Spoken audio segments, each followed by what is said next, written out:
Здравейте хора, аз съм Марти и днес искам да си поговорим малко това е една информация, ще направя на клипа за канала и защо не качвам толкова често, такива неща. Да започнем сега с канала.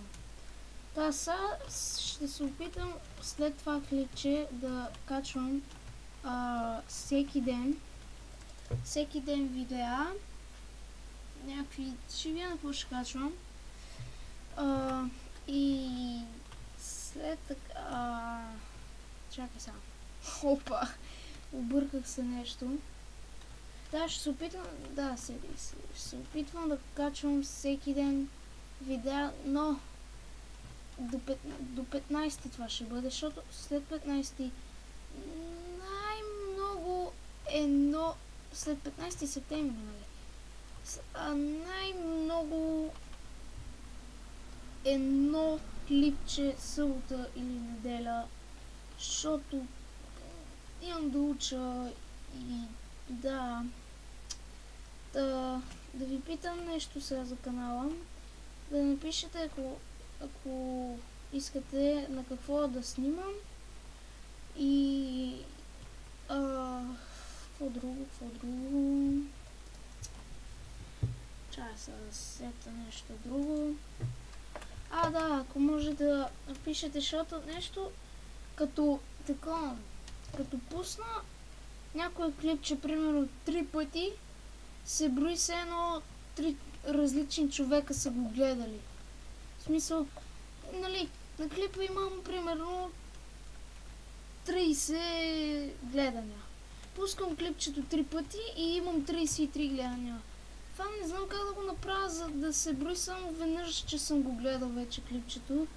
Не знам това дали може да се направи или така си е. Просто това искам да ви питам. Намерих си вече програма, с която да снимам фри за винаги. Опа, това е секунда. Влезнах някъде, ей. Това исках да ви питам, да ви кажа малко информация. Май се получи малко фейл клипче. Скоро ще почна да едитвам клипове с вече знам с коя програма.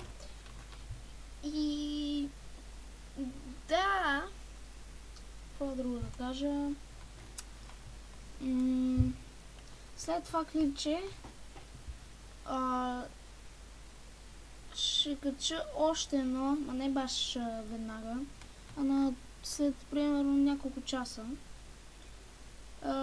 Ще го кача това клипче към 11 някъде вечерта, че по-рано, и след него към сутринта на другия ден ще кача още някакво.